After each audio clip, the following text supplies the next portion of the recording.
할렐루야. 하나님께서 이 시간 크신 은혜와 사랑을 우리 모두에게 베풀어 주실 줄 믿습니다.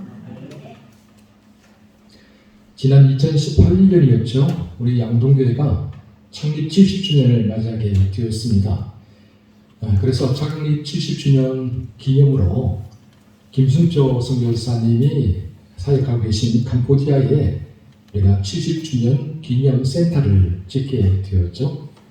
장로님들과 제가 캄보디아를 여러 번 왔다 갔다 왕복하게 되었는데, 그 이전까지는 캄보디아에 대해서 제가 알고 있는 게 별로 없었습니다. 동남아시아에 있겠구나 그렇게만 생각을 했죠. 그러다가 제가 캄보디아를 오고 가면서 캄보디아에 대해서 조금씩 알아가게 되었습니다. 그 중에 캄보디아에도 우리나라 6.25 동란과 같이 민족 상전의 비극이 있었다라는 것을 제가 알게 되었습니다. 크메르 루즈 사건입니다. 크메르 루즈 사건은 폴 포트라는 사람이 만든 킬링필드의 역사입니다.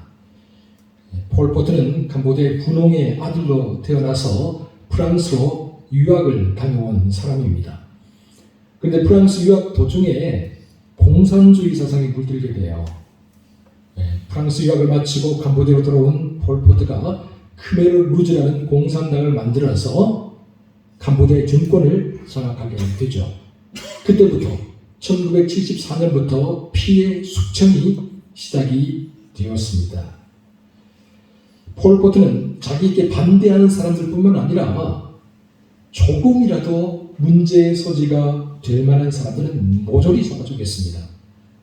그는 의사, 약사, 교수, 대졸자 뿐만 아니라 영어 사용하는 사람, 지식계층, 심지어는 안경을 쓴 사람, 손이 곱다고 그 이유를 들어서 사람들을 잡아다 고문하고 죽였습니다. 특별히 종교인은 예외가 아니었죠. 이 공산주의는 종교를 무척 싫어합니다. 그래서 종교인들은 보이는 대로 잡아다가 죽였습니다. 기록에 의하면, 기록으로 남겨진 것만 해도 폴 포트가 그때 죽인 사람이 100만 명이 넘는다 그래요. 100만 명. 어마어마하죠. 그의 무지막지한 이 학살로 인해서 캄보디아는 지금까지도 문맹률이 60%가 넘는다고 합니다. 10명 중에 6명이 글을 읽고 쓰지를 못한다는 거예요. 다 지식인 계층을 죽이니까 가르칠 사람이 없는 거죠. 뿐만 아니라 크메르 루즈 사건 이후로 캄보디아 어른들은 아이들에게 교육을 많이 안 시킨다고 합니다. 또 언제 이런 사건이 일어나서 공부한 사람들 다 잡아 죽일지 모르니까 아예 공부 많이 시키는 걸 싫어한다고 그래요. 아직까지도 캄보디아에 가면은 크메르 루즈 사건을 기념하는 박물관, 기념관들이 곳곳에 세워져 있습니다. 그 상처와 아픔이 아직까지도 그대로 남아있는 거죠. 이 살인마 폴 포트는 1994년에 죽었는데요. 그가 죽고 난 다음에 쓰레기 더미와 함께 화장되어서 이렇게 뿌려졌다. 그렇게 이야기를 하고 있습니다. 폴 포트가 저지른 이 악행들을 살펴보면서 인간 세상에서 가장 큰 재앙이 뭔가? 아마도 사악한 사람들에게 맡겨진 권력이 아닐까, 그런 생각을 해보게 되었습니다. 그런데 여러분, 폴 포트와 같은 사람이 어디 캄보디아에만 있겠습니까? 오늘은 북이스라엘 10번째 왕인 에후에 대해서 한번 이야기해 보고자 합니다. 여러분, 열왕기하를 쭉 읽어보면 이 북이스라엘 왕들 가운데 가장 많은 분량을 할애해서 다루고 있는 사람이 바로 이 에후라는 사람입니다. 근데 참으로 놀라운 사실은요, 똑같은 사건들을 기록하고 있는 역대기록을 보면 역대기에서는 에후라는 이름 자체가 나오지를 않습니다. 분명히 북이스라엘의 10번째 왕이었고 뿐만 아니라 에후 왕조를 이루었으며 멀리 아수르까지 그 이름이 전해졌고 상당히 강력한 왕국을 이룬 사람이었는데 왜 역대기는 그 이름조차도 언급하지 않는 걸까요? 무엇보다도 가장 큰 이유는 열왕기서는 주로 남과 북의 이스라엘 역사를 골고루 균등하게 다루려고 매우 노력을 한 반면에 역대기서는 주로 남유다의 왕들을 중심으로 모든 역사를 기록하고 있기 때문이다 라고 성경학자들은 그렇게 보고 있죠.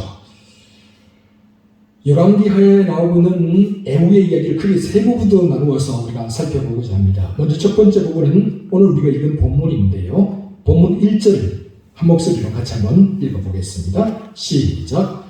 선지자 엘리사가 선지자의 제자 중 하나를 불러 이르되 너는 허리를 동이고 이 기름병을 손에 가지고 길랏 라못으로 가라. 아멘. 당신의 북이스라엘 왕은 요람이었습니다. 요람은 아합의 아들이었죠. 아합이 길랏 라못에서 아람과 싸우다가 죽었습니다. 근데 그의 아들 요람도 역시 마찬가지로 아람과 싸우기 위해서 길랏 라못으로 갔는데 아람과 싸우는 도중에 그만 부상을 당하게 되었어요.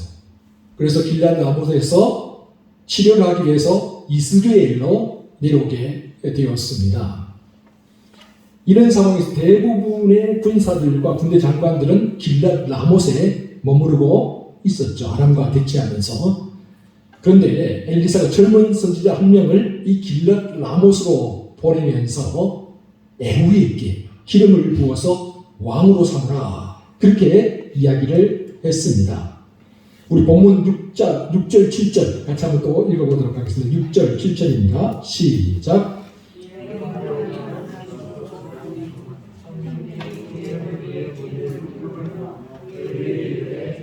내가 하나님 여호와의 말씀이 내가 네게 기름을 부어 여호와의 백성 곧 이스라엘의 왕으로 삼느니 너는 내 주 아합의 집을 치라. 내가 나의 종 곧 선지자들의 피와 여호와의 종들의 피를 이스라엘에게 갚아주리라.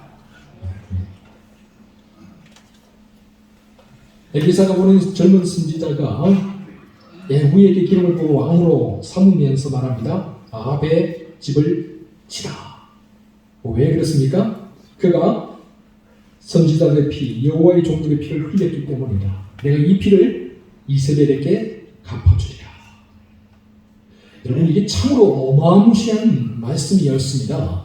왜 그렇습니까? 이게 반역이잖아요. 구태자잖아요. 이것을 전하는 사람도 목숨을 걸어야 될 뿐만 아니라 이 말을 듣는 사람도 역시 마찬가지로 목숨을 걸어야 되는 그런 중차대한 일이었습니다. 그렇다면 엘리사 선지자는 왜 이처럼 위험한 일을 자청했던 것일까요? 그 이유는 이 일이 엘리사의 머리와 엘리사의 계획에서 나온 것이 아니라 그의 스승이었던 엘리야 때부터 하나님께서 이미 작정하시고 계획하신 일이었기 때문입니다. 여러분, 열왕기상 19장 15절과 16절을 보면 엘리야가 하나님의 산 호렙으로 가서 하나님을 만나는 장면이 나옵니다.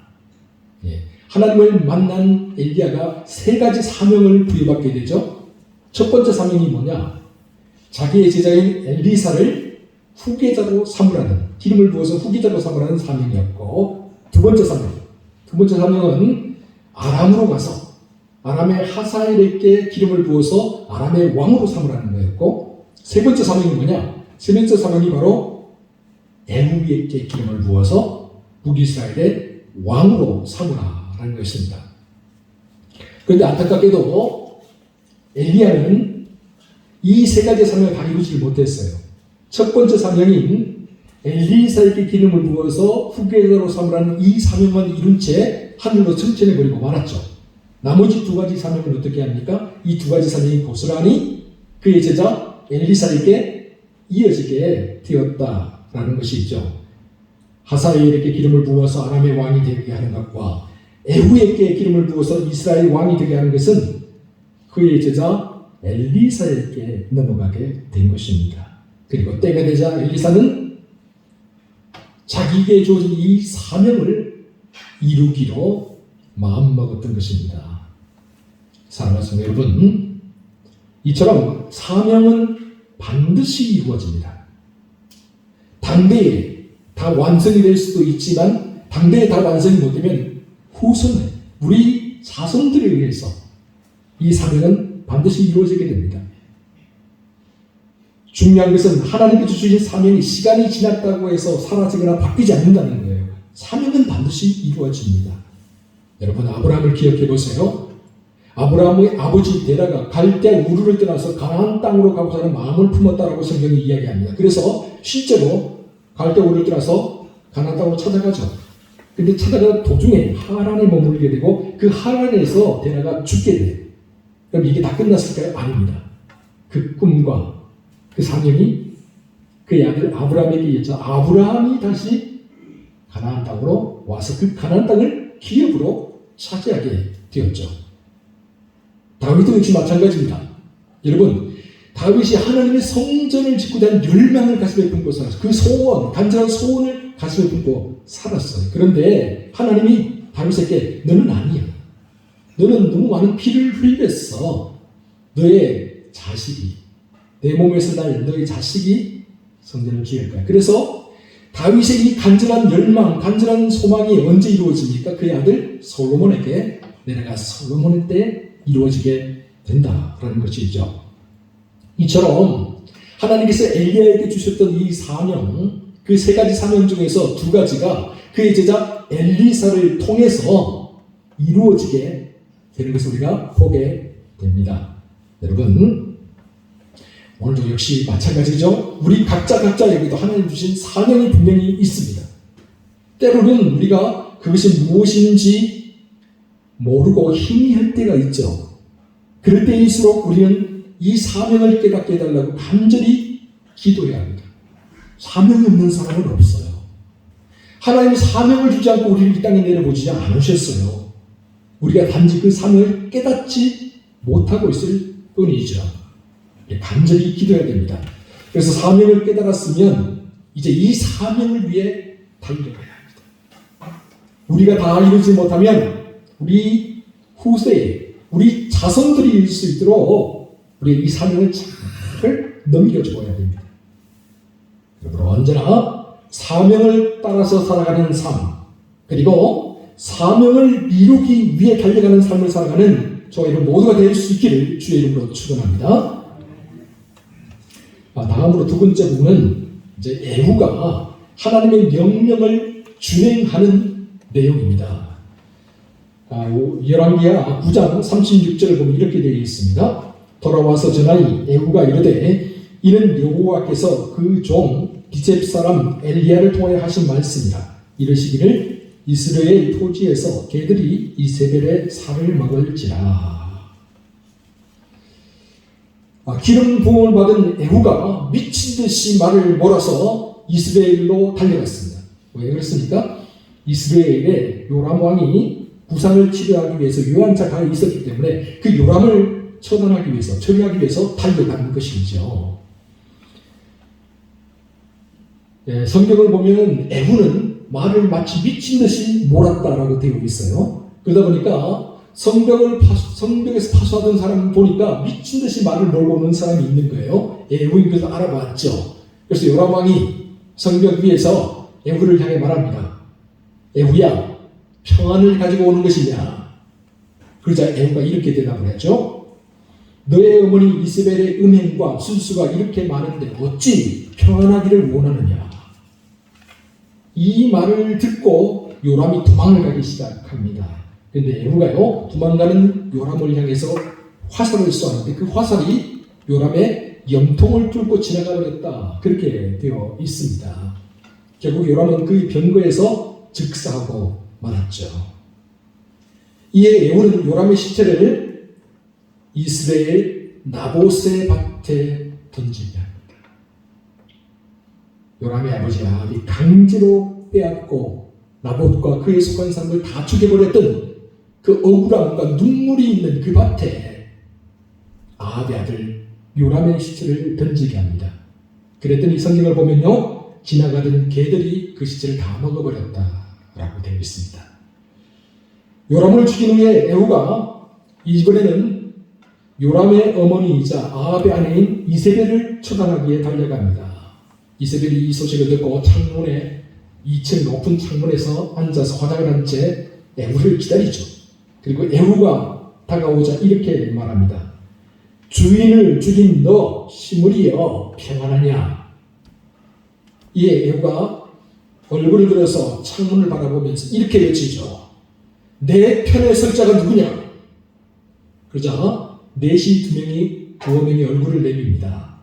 에후가 다시 큰 소리로 외칩니다. 그 여자를 창문 밖으로 던져. 이에 내시들이 이세벨을 들어서 창문 밖으로 던져버렸습니다. 순식간에 이세벨의 몸이 박살이 나고 말았습니다. 에후는 말을 타고 그녀의 시체를 넘어서 지나갔습니다. 나중에 이세벨에 장례하려고 이세벨의 시체를 찾았더니 세상에 머리와 손과 발만 남아있고 나머지 모든 것들은 지나가던 개들이 다 먹어버린 후였다. 이렇게 성경은 기록하고 있습니다. 이렇게 해서 하나님께서 말씀하신 대로 그대로 모든 것들이 다 이루어졌습니다. 에후는 여기에서 그치지 않고요. 아합 집에 속한 모든 사람들을 다 죽입니다. 왕족들, 귀족들, 제사장들 모조리 죽였습니다. 뿐만 아니라 사마리아에 있던 아합의 아들 70명도 모조리 죽였습니다. 또한 북이스라엘 왕 요람이 아람과 싸우다가 상처를 입었다. 그래서 이스라엘에 요양한다 라는 소식을 듣고 남유다의 아하시아가 문병차 찾아왔는데 그 문병차 찾아온 아하시아도 역시 죽임을 당했습니다. 뿐만 아니라 이세벨에게 문안하기 위해 찾아온 아하시아 왕의 형제들 42명도 역시 마찬가지로 사마리아로 가는 길에서 만나서 죽여버렸습니다. 여기서 그친 게 아니죠. 에후는 바알을 섬기는 사람들 일망타진하기로 작정했습니다. 왕이 된 후에 에후가 이렇게 반포를 합니다. 한번 들어보세요. 아합은 바알을 조금 섬겼으나 에후는 많이 섬기리라. 그러므로 이제 내가 큰 제사를 바알에게 드리려고 하니 바알을 섬기는 모든 선지자, 제사장들 한 사람도 빠뜨리지 말고 다 사마리아로 모이라. 오지 않는 사람은 내가 하나도 살려두지 않겠다.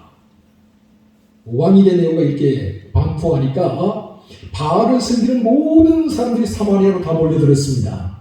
그래서 에후가 몰려든 이 사람들께 예복을 입히게 합니다. 그리고 이 사람들이 바알과 아세라에게 분향을 하며 제사를 드리게 합니다.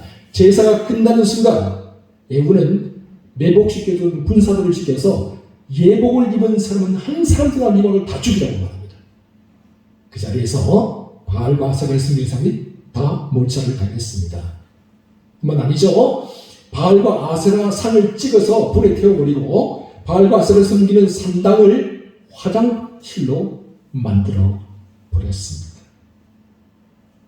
사랑하는 성도 여러분, 이처럼 열왕기하에 나오는 에후의 이야기를 쭉 읽어나가다 보면 피해 역사구나, 그것을 우리가 느끼게 돼요. 마치 저 캄보디아의 크메르 루즈를 통해서 피해 역사를 만든 폴포트와 같은 사람이 아닌가, 그런 생각이 들 정도이죠. 그야말로 에후는 눈에 보이는 대로 다 잡아주겠습니다. 조금이라도 관계가 있거나 이유가 있으면 가차없이 죽여버렸습니다. 그래서 어떤 에후의 이야기를 읽다 보면 이런 생각이 듭니다. 어떻게 사람이 이럴 수가 있지? 어째서 하나님은 이런 사람을 왕으로 세운 거지? 그러나 여러분, 이것을 단순히 인간적이고 육체적인 생각으로만 바라보지 말고 하나님의 편에서 하나님의 시각으로 한번 바라볼 필요가 있어요. 사랑하는 성도 여러분, 우리가 잘 아는 하나님은 오래 참으시는 분이죠. 인내하시는 분입니다. 하나님은요, 오므리, 아합, 아하시아, 그리고 요람에게 이르기까지 이 4대에 걸쳐서요, 무려 45년 동안 아합의 집을 참고 또 참고 기다려 주셨습니다. 돌아오기로. 그냥 기다리신 게 아니에요. 엘리야와 엘리사와 같은 정말 엄청난 선지자를 보내면서 그들이 하나님 품으로 돌아오기를 그렇게 외치고 놀라운 기적을 베풀어 주고 그렇게 하면서 돌아오라고 했는데 끝끝내 돌아오지 않았죠. 그러다가 때가 되자 하나님은 에후를 통해서 아합의 집에 행한 일을 그대로 갚아주신 거예요. 아합의 가문이 저지른 죄가를 그대로 돌려주신 거예요. 여러분, 성경하면 그대로 갚아준다, 그대로 돌려준다, 이 말 참 무서운 말이 아닐 수 없습니다. 그런데 이 말이 아합의 가문에 그대로 임했습니다. 아합이 그랬잖아요. 아무런 죄 없는 나봇을, 그 포도원을 빼앗기 위해서 나봇을 음모를 꾸며서 죽이고 그와 관련된 아들들, 식구들 다 죽여버렸잖아요. 억울한 피를 다 뿌리게 했잖아요. 그 밭에 누가 죽습니까? 아합의 아들 요람이 가서 죽지 않습니까? 하나님을 믿는 사람들, 하나님의 선지자들, 하나님을 경외하는 사람들 모조리 이세벨이 다 잡아 죽였잖아요. 그래서 이세벨의 그 시체를 누가 먹습니까? 지나가는 개들이 먹게 하나님께서 만들어주는 게 아니겠습니까? 그래서 여러분, 에후의 이야기를 계속 읽다 보면 계속해서 반복해서 나오는 내용이 하나님께서 갚아주셨다, 하나님께서 돌려주셨다, 이런 말이에요. 그렇습니다. 심은 대로 거두게 되어 있습니다. 뿌린 대로 거두게 되어 있습니다. 우리가 이 땅에서 무엇을 뿌리느냐에 따라서 우리 그 열매를 거두게 되어 있다는 거죠. 그러므로 우리가 살아가는 인생길에서 될 수 있는 대로 나쁘고 악한 씨앗들 멀리 하시기 바랍니다. 그런 마음이 내 안에 들든 쫓아내버리세요. 여러분, 그런 마음으로 심게 되면요, 우리의 삶이 오히려 그 쓴 열매를 먹게 되는 거예요. 될 수 있는 대로 선하고 좋은 씨앗들, 곱고 아름다운 씨앗들을 심기 위해서 노력하시기 바랍니다. 힘들더라도, 눈물을 흘리면서라도 우리가 이런 선하고 아름다운 씨앗들을 뿌려야 합니다. 오늘 우리가 뿌린 씨앗이 반드시 내일의 열매가 되어서 우리에게 돌아오기 때문입니다. 마지막으로 세 번째는 에후와 여호나답과의 만남입니다. 사마리아로 돌아가는 길목에서 목자가 양털을 깎는 집에 아하시아 형제들 42명을 만났는데 그 42명을 에후가 모조리 죽여버렸죠. 그리고 거기를 떠나 조금 앞으로 나갔을 때 에후에게 다가오는 사람이 한 명 있었습니다. 그 사람이 바로 여호나답이라는 사람입니다. 레갑 족속이죠. 레갑 족속은 세상과 타협하지 않고 하나님만 섬기기로 작정한 족속이에요. 신실한 신앙인들이었죠. 여호나답을 만난 에후가 이렇게 물었습니다.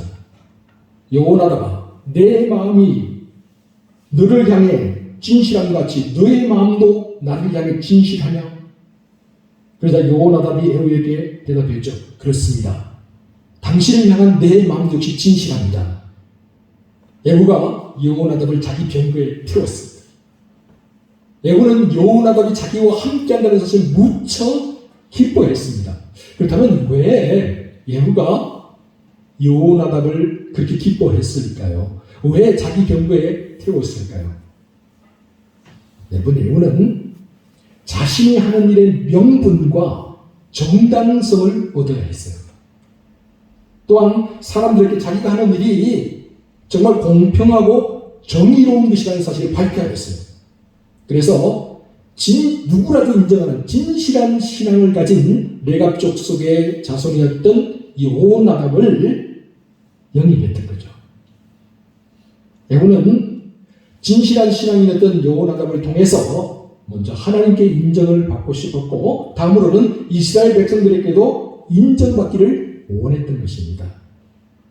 여호나답과 손을 잡고 에후가 종교개혁을 단행했던 거예요. 네. 바알과 아세라 믿는 사람 한꺼번에 모아서 몰살시키고, 바알과 아세라 상 다 찍어서 불에 태우고, 그리고 그 바알과 아세라 상을 섬기는 산당, 신전이 있던 곳은 다 화장실로 만들어버리고, 그러면서 내가 아합 왕조와는 단절되었다, 상반의 땅을 보여주었고 하나님 앞에서 내가 바로 서 있다는 것을 백성들에게 보여주려고 했던 것이죠. 그러나 정말 안타깝게도 애후의 개혁은 절반의 성공이었다는 사실이죠. 그래서 열왕기하 10장 28절과 29절을 보면 다음과 같이 말하고 있습니다.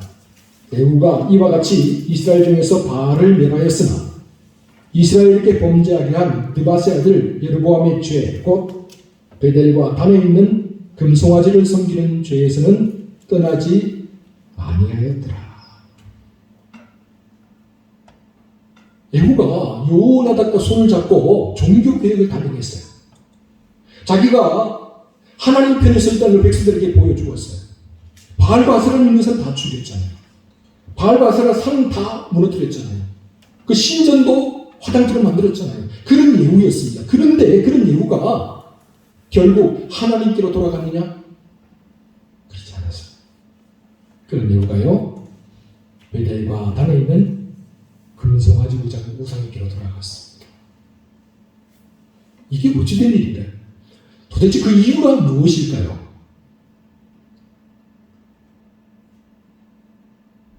왜 예후가 여호와 하나님이 아니라 금송아지 우상을 숭배하는 것으로 갔을까요?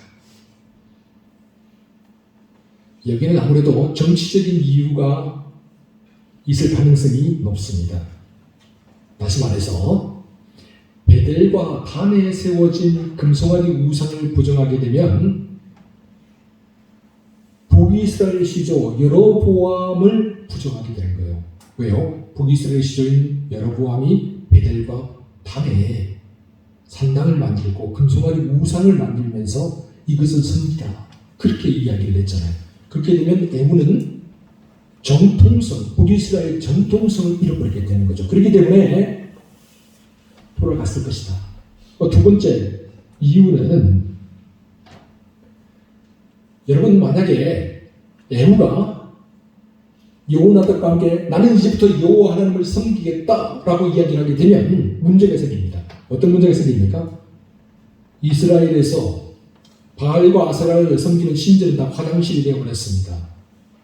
베델과 단에 있는 금송아지를 섬기지 않으면 백성들이 어디 가서 예배드릴 장소가, 제사드릴 장소가 없게 돼요. 그러면 어떻게 됩니까? 자연스럽게 남유다에 있는 예루살렘으로 몰려 내려가게 되겠죠. 절기 때가 되면 자연스럽게 백성들이 남유다로 모이게 되는 거예요. 그럼 북이스라엘이 어떻게 될까요? 근본 자체가 흔들리게 되는 거죠. 이런 정치적인 이유 때문에 애후가 여호와 하나님을 믿는 사람들과 함께 종교개혁을 시작을 했지만 결국에는 여호와 하나님이 아니라 금송아지 우상에게로 돌아가 버렸다. 이런 애후를 향해서 하나님 말씀하시죠. 너가 이스라엘 왕위에 있어서 4대를 지내리라. 아합의 가문같이 4대를 왕위에 애후가 자손들이 있게 되는데, 그 이후에 아합의 자손과 똑같이, 바사 자손들과 똑같이, 여로보암의 자손과 똑같이 애후의 자손들도 멸종을 당하고 맙니다. 그런데 이 모습이 어디선가 많이 본 것 같아요. 솔로몬도 역시 이와 비슷한 길을 걸어갔습니다. 처음에 그가 아버지의 신앙을 위협받아서 얼마나 신실한 신앙인이었습니까? 여러분, 우리가 잘 알잖아요. 기브온 산당으로 올라가서 1000번제를 드리면서 지혜를 구하였던 그 솔로몬의 모습, 우리가 너무나 잘 알고 있지 않습니까? 그런 솔로몬이었는데, 여러분, 솔로몬 후기 어떻게 됩니까? 이방 여인들의 꾀임에 넘어가서 우상을 섬기는 사람이 되잖아요. 하나님의 꿈에 2번이나 나타나서 너 그러면 안 된다고 경고했는데도 안 돌아오잖아요. 결국 솔로몬 시대에 예루살렘과 예루살렘 맞으면 감람산에 우상들로 가득 차게 되는 거예요. 그래서 솔로몬이 죽고 난 이후에 이스라엘이 남과 북으로 쫙 갈라지는 비극이 임하게 되지 않습니까? 사랑하는 성도 여러분, 우리가 악한 길로 빠지지 않기 위해서는요, 하나님의 은혜에 대한 체험, 하나님의 사랑에 대한 기쁨, 이런 것들을 계속해서 간직하기 위해 노력해야 됩니다. 우리의 신앙이 성장을 멈추고 성숙을 멈추는 순간 그때부터 우리가 퇴보하는 거예요. 신앙이 그대로 멈춰 있지 않다. 달리는 자전거 가다가 멈추면 넘어지는 것처럼 우리 신앙도 역시 마찬가지예요. 계속해서 주님을 닮아가고 주님의 형상을 내 안에 이루면서 나아가지 않으면 우리의 신앙도 퇴보할 수밖에 없어요. 정치적인 이유, 경제적인 이유, 기타 등등의 이유와 핑계를 대면서 우리가 물러서면 곤란해지는 거예요. 신앙은 한순간에 완성되지는 않지만 한순간에 무너질 수 있습니다. 그게 신앙이에요. 여러분, 신앙생활 내 힘으로 내 능력으로 한다 생각하면 안 돼요. 그 착각에 내 신앙 내가 지킨다? 천만의 말씀이에요. 성령께서 우리를 도와주시지 않으면, 성령께서 우리를 붙들지 않으면 우리는 바람에 나는 겨와 같이 흔적도 없이 사라져 버리고 말아요. 그게 우리예요. 그만큼 연약하고 부족한 게 우리예요. 그렇기 때문에 여러분, 우리가 하나님 앞에 서는 그 순간까지 계속해서 성장해 나가고 지속적으로 예수 그리스도의 형상을 우리 안에 이루어 나가야 된다라는 사실입니다. 우리가 이것을 방심하거나 게으리하게 될 때, 무시하거나 등한시하게 될 때 애우처럼 솔로몬처럼 우리도 무너질 수밖에 없고 다시 죄악된 길로 빠질 수밖에 없기 때문입니다. 이 사실을 기억하면서 항상 옷깃을 여면 겸손한 뜻으로 하나님 앞에 서시기를 바랍니다. 뿐만 아니라 예수 그리스도의 장성한 분량에 이르기까지 계속해서 성장하고 성숙해 나가기를 힘쓰는 저희 모두가 되시기를 주의 이름으로 축원합니다. 기도하겠습니다. 사랑하는 주님, 바알과 아세라를 섬겼던 아합 가문을 향한 하나님의 말씀이 에후를 통해서 이루어졌습니다. 에후는 하나님이 말씀하신 대로 아합 가문에 그대로 갚아주었습니다. 그런데 정작 에후 본인도 금송아지 우상 숭배에서 벗어나지를 못했습니다. 결국 에후의 가문도 4대 만에 멸종을 당하는 비운을 겪어야만 했습니다. 사랑하는 주님, 어떻게 살아야 합니까? 오늘 우리가 어떻게 살아야 하나님으로부터 칭찬을 받고 자자손손 믿음의 가문을 이룰 수 있는 것입니까? 항상 하나님 말씀에 귀를 기울이고 순종하는 겸손한 자세로 살아가게 해 주옵소서. 그리고 언제나 이 땅 위에 선하고 아름다운 씨앗들을 심을 수 있도록 인도하여 주옵소서. 그리하여 영원히 끊어지지 않는 믿음의 가문을 이루는 우리 양동가족 모두가 되게 해 주옵소서. 이 모든 말씀 예수님 이름으로 기도합니다.